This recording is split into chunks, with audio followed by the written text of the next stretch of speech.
Imagine करें, एक इंसान मिट्टी के नीचे शफ़ाफ ताबूत में जिंदा दफन, सिर्फ एक पतली सी हवा की ट्यूब और कैमरे इसका साथ। अंधेरा, तन्हाई, सांस की तंगी, खौफ के शायद हवा खत्म हो जाए। आंखों से आंसू बह रहे हैं, दिल धड़क रहा है, दिमाग चीख रहा है कि बाहर निकलो, लेकिन वो बाहर नहीं निकल सकता, क्योंकि ये कोई सजा नहीं, कोई जुर्म नहीं, ये सिर्फ एक चैलेंज है। कैमरा चल रहा है, अरबों लोग देख रहे हैं, लाइक कर रहे हैं, कमेंट्स में लिख रहे हैं, वाह क्या बात है। और ये सब कुछ एक बिलियनेयर यूट्यूब क्रिएटर के लिए, ताकि उसकी वीडियोस अरबों व्यूज लें, स्पॉन्सर्स खुश हों और उसका एम्पायर मजीद बढ़े। क्या हम वाकई ये भूल गए हैं कि ये एक इंसान की जहनी सेहत का खेल है?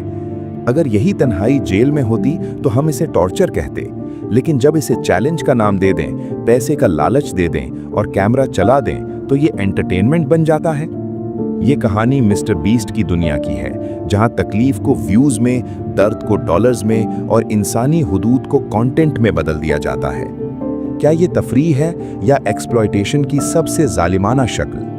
आइए अंदर झांकें। मिस्टर बीस्ट, जिसका असल नाम जिमी डोनाल्डसन है, आज के दौर के सबसे बड़े यूट्यूब क्रिएटर्स में से एक है। इसके चैनल पर 300 मिलियन से ज्यादा सब्सक्राइबर्स हैं और इसकी वीडियोस अरबों व्यूज हासिल करती हैं। वो अपने एक्सट्रावेगेंट चैलेंजेस, मैसिव गिवअवेज और फिलैंथ्रोफी के लिए मशहूर है, लेकिन इस शोहरत की चमक के पीछे एक तारीख हकीकत छुपी हुई है। इसके बहुत से चैलेंजेस इंसानी जहनी और जिस्मानी हदों को तोड़ने पर मबनी है, जहां कंटेस्टेंट्स को एक्सट्रीम आइसोलेशन, क्लॉस्ट्रोफोबिया, तन्हाई और मेंटल एगनी का सामना करना पड़ता है। सब कुछ व्यूज, स्पॉन्सरशिप्स और रेवेन्यू के लिए। ये चैलेंजेस सतह पर तो वॉलंटरी लगते हैं, कंटेस्टेंट्स को बड़े इनाम मिलते हैं और ऑडियंस को एपिक एंटरटेनमेंट मिलती है, लेकिन गहराई में जाएं तो ये एक्सप्लॉयटेशन की एक जदीद शक्ल है, जहां गुर्बत, मजबूरी और ख्वाबों की कमजोरी को बिलियन डॉलर एम्पायर में तब्दील कर दिया जाता है। मिस्टर बीस्ट खुद बिलियनेयर बन चुका है, लेकिन उसकी कामयाबी का बुनियादी फॉर्मूला ये है कि वो लोगों की तकलीफ को थ्रिलिंग कंटेंट बनाकर पेश करता है। यहाँ सवाल ये नहीं कि कंटेस्टेंट्स खुद आते हैं, बल्कि ये कि क्या एक अमीर क्रिएटर का ये पावर डायनामिक, जहाँ वो रिस्क नहीं लेता बल्कि दूसरों से लिमिट्स तोड़वाता है, एथिकली एक्सेप्टेबल है? आइए मिस्टर बीस्ट के कुछ मशहूर चैलेंजेस की तफसील से जांच करें और देखें कि ये किस तरह मेंटल हेल्थ को खतरे में डालते हैं, जबकि क्रिएटर को फेम और पैसा मिलता रहता है। नंबर 1, बरिड अलाइव चैलेंजेस, कब्र में जिंदा दफन होने की मेंटल एगनी। मिस्टर बीस्ट ने खुद को पहले 50 घंटों के लिए दफन किया 2021 में, फिर 7 दिनों के लिए 2023 में एक शफाफ कॉफिन में मिट्टी के नीचे सिर्फ हवा की ट्यूब और कैमरों के साथ। वीडियो में वो रोता है, क्लॉस्ट्रोफोबिया का शिकार होता है, सांस लेने में दुश्वारी होती है और मेंटल एगनी का जिक्र करता है। वो कहता है कि आंखों से आंसू बहते हैं, अंधेरा और तन्हाई नाकाबिले बर्दाश्त हो जाती है।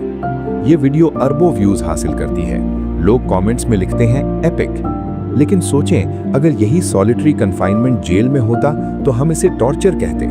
नफ्सियाती माहिरीन के मुताबिक prolonged isolation anxiety, depression, Paranoia और परमानेंट मेंटल डैमेज का बायस बनती है। जेनीवा कन्वेंशन भी कुछ हालात में सॉलिटरी कन्फाइनमेंट को इनह्यूमन करार देता है। मिस्टर बीस्ट खुद ये तजुर्बा करके बताता है कि ये कितना पेनफुल है, फिर भी इसे कंटेंट बनाकर पेश करता है। क्या ये हिपोक्रेसी नहीं? वो खुद तो निकल आता है फेम के साथ, लेकिन ऑडियंस को ये थ्रिलिंग लगता है क्योंकि ये एक इंसान की जहनी सेहत का खेल है।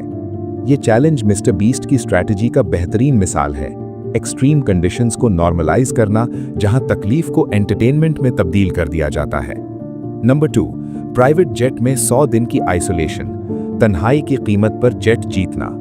एक चैलेंज में एक पायलट अरमांडो को $2.5 मिलियन की प्राइवेट जेट में 100 दिन बंद रखा गया। शर्त ये कि जमीन पर पांव नहीं रखना, शावर नहीं, ताज़ा हवा नहीं, फैमिली से मुकम्मल अलग थलग। वो जेट उड़ाता रहता है, वेट वाइप्स से सफाई करता है, तन्हाई में खाना गर्म करता है। फैमिली मिलने आती है तो वो अंदर ही रहता है। आखिर में $50,000 की ऑफर आती है मजीद 100 दिनों के लिए। वो इनकार कर देता है क्योंकि फैमिली ज्यादा इंपॉर्टेंट है। ये आइसोलेशन माहिरीन के मुताबिक परमानेंट डैमेज कर सकती है। Sleep deprivation, loneliness, claustrophobia. Armando जीतता है जेट, लेकिन क्या ये लाइफ चेंजिंग प्राइस तन्हाई की मेंटल कॉस्ट के काबिल है? मिस्टर बीस्ट टेम्पटेशंस देता रहता है, शावर के बदले पैसे, मैट्रेस के बदले लैम्बो, सब कुछ व्यूज बढ़ाने के लिए। ये बिग ब्रदर का रियल लाइफ वर्जन है, जहां आइसोलेशन को नॉर्मलाइज किया जाता है। क्रिटिक्स कहते हैं कि ये पॉवर्टी पॉर्न है। माली मजबूरी वाले लोग ऐसे चैलेंजेस करते हैं क्योंकि $2.5 मिलियन लाइफ चेंजिंग होता है, जबकि मिस्टर बीस्ट पहले ही अमीर है और रिस्क नहीं लेता। नंबर 3, सफेद कमरे में 2 अजनबियों के 100 दिन, तन्हाई और तनाव का खेल। 2 स्ट्रेंजर्स सूजी और बेली को सफेद कमरे में 100 दिन बंद किया गया। नो टीवी, फोन, बाहर की दुनिया नहीं। रोशनियां हमेशा रोशन, नींद नहीं आती, खाना बार बार एक ही। वो कागज से कार्ड बनाते हैं, वर्जिश करते हैं, लेकिन तनाव बढ़ता जाता है। मिस्टर बीस्ट टेम्पटेशंस देता है, $50,000 लेकर बाहर निकल जाओ या कंफर्ट्स ले लो पैसे कम करके। वो रहते हैं, पैसे बांट लेते हैं। ये एक्सट्रीम आइसोलेशन है जो साइकोसिस, डिप्रेशन और कॉग्निटिव इम्पेयरमेंट का बायस बनती है। माहिरीन कहते हैं कि ऐसी तन्हाई टॉर्चर की कैटेगरीज में आती है। कमरा सफेद और विंडोलेस है। ये व्हाइट टॉर्चर की तरह है जो ईरानियन प्रिजन्स में यूज होती है। मिस्टर बीस्ट ये सब कैमरा पर रिकॉर्ड करता है, ऑडियंस एंटरटेनमेंट लेती है। क्या ये एथिकल है? कंटेस्टेंट्स मजबूरन मुस्कुराते हैं जब अंदर से टूट रहे होते हैं। नंबर 4, आसमान में 20,000 फीट पर प्लेटफॉर्म पर 30 दिन। जेल से डिफरेंट क्या है? ताज़ा चैलेंज में कंटेस्टेंट्स को बुलंदी पर छोटे प्लेटफॉर्म पर बंद रखा गया 30 दिनों के लिए। सर्दी, हवा, तन्हाई, अगर कदम बाहर तो हार। आखिर में जीतने वाला $250,000 ले जाता है। ये जेल से डिफरेंट कैसे? प्रिजनर भी लिमिट्स में तन्हा होता है, फर्क सिर्फ प्राइज और कैमरा। ये ग्लैडिएटर फाइट्स की डिजिटल वर्जन है। रूमी दौर में खून बहता था, आज दिमाग टूटता है। बीस्ट गेम्स और बढ़ती हुई एक्सट्रीमिटी। मिस्टर बीस्ट का बीस्ट गेम्स शो, जहां हजारों कंटेस्टेंट्स एक्सट्रीम कंडीशंस में compete करते हैं $5 मिलियन के लिए, कंट्रोवर्सीज से भरा है। कंटेस्टेंट्स ने लॉसूट की, इनएडिक्वेट फूड, मेडिकल केयर ना होना, सेक्सुअल हरासमेंट, अनपेड वेजेस। कुछ हॉस्पिटलाइज हुए डिहाइड्रेशन से। ये शो स्क्विड गेम की रियल लाइफ कॉपी है, जहां डेस्परेट लोग डेंजरस गेम्स खेलते हैं रिच की अम्यूजमेंट के लिए। मिस्टर बीस्ट कहता है ये सब सेफ है, लेकिन एलिगेशंस बताती हैं कि प्रोडक्शन में सेफ्टी को नजरअंदाज किया जाता है व्यूज के लिए। फिलैंथ्रोफी, जेन्युइन काइंडनेस या brand building. Mister Beast wells बनवाता है अफ्रीका में, ब्लाइंड को साइट देता है, होमलेसनेस सॉल्व करने का दावा करता है। ये अच्छा है, लाखों लोगों की मदद हुई, लेकिन क्रिटिक्स कहते हैं कि ये पॉवर्टी पॉर्न और इंस्पिरेशन पॉर्न है। तकलीफ को स्पेक्टिकल बनाकर पेश करना, वाइट सेवियर कॉम्प्लेक्स। वो रेसिपिएंट्स की सफरिंग को कंटेंट बनाता है जो व्यूज लाती है और रेवेन्यू। क्या ये जेन्युइन है या सेल्फ प्रमोशन? फिलैंथ्रोफी को जस्टिफाई करने के लिए चैलेंजेस की क्रूअल्टी यूज होती है। माहिरीन कहते हैं कि stunt philanthropy systemic issues solve नहीं करती, बल्कि इनइक्वालिटीज हाईलाइट करती है। मिस्टर बीस्ट का मॉडल ये है कि एल्गोरिदम एक्सट्रीम कंटेंट मांगता है तो चैलेंजेस डेंजरस होते जाते हैं। ऑडियंस की जिम्मेदारी और फ्यूचर ऑफ एंटरटेनमेंट। हम ऑडियंस देखते हैं, लाइक करते हैं, शेयर करते हैं, यही डिमांड सप्लाई कर रही है। अगर बॉयकॉट करें तो शायद बदले, लेकिन अब ट्रेंड बढ़ रहा है। बीस्ट गेम्स जैसे शो जहां थाउजेंड्स एक्सट्रीम कंडीशंस में हैं। क्या ये एंटरटेनमेंट का फ्यूचर है जहां इंसानी लिमिट्स तोड़ना नॉर्मल हो जाए?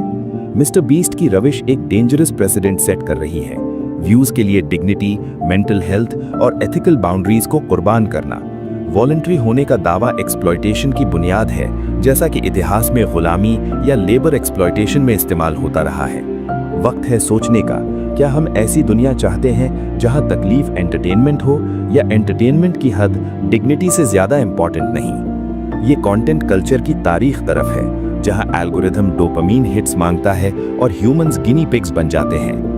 मिस्टर बीस्ट शायद अच्छे इंटेंशंस रखता हो, लेकिन उसकी मेथड एक्सप्लॉयटेशन को नॉर्मलाइज कर रही है। इंसान की इज्जत और जहनी सेहत व्यूज से ज्यादा इंपॉर्टेंट है।